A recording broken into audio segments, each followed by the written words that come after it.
Ladies and gentlemen, we have assembled here today to celebrate the 73rd year of adoption of our Constitution. Our Constitution was framed by a Constituent Assembly, and the Constituent Assembly, as it was originally framed in 1946, had 389 members. After partition, the number came down to 299.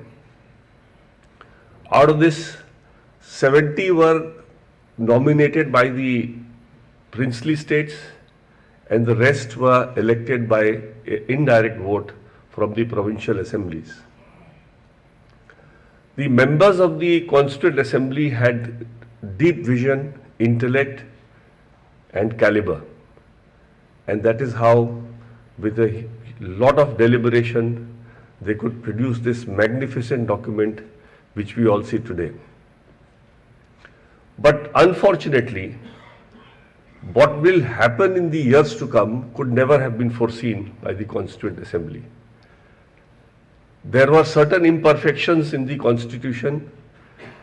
The Constitution gave the responsibility of enacting laws to the Parliament, executing laws to the executive, and upholding the law to the judiciary.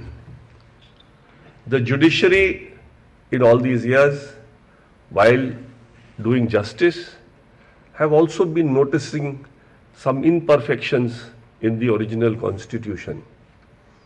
And because of the indulgence of the judiciary, of noticing these lacunae, the Constitution has been amended 105 times till now. The Constitution is an evolving document, and it has to be an instrument of social change if it has to be addressing the issues of the citizenry of this country. It has to keep evolving. There are several issues which I feel still need definite corrective action.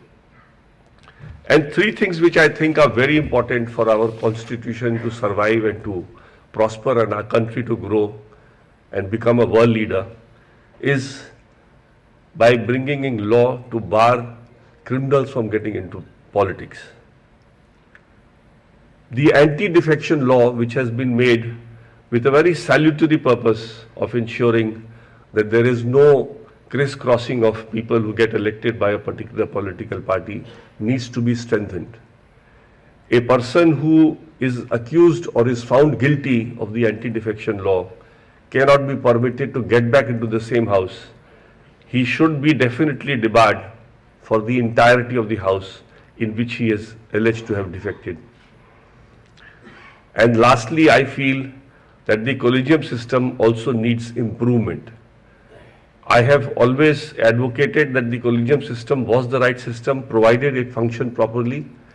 And in this functioning that we have seen so far, the basis of envisaging the collegium system was that the judgment of the Supreme Court felt that the judges of the courts and the Supreme Court know the lawyers, and accordingly they are in the best position to select the best of them.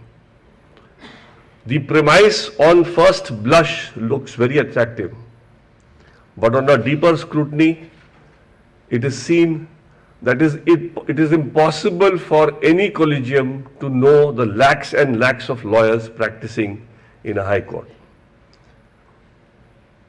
There is no method by which the collegium knows where a particular lawyer is eligible or should be elevated. There are lawyers in law firms, there are lawyers in trial courts who deserve to be elevated.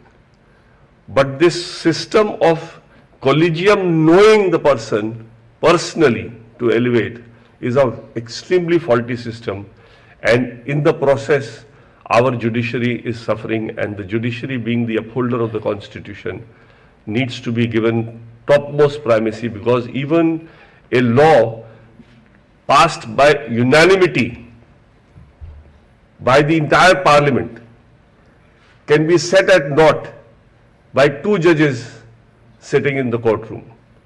That's the kind of power that the judges wield in our system.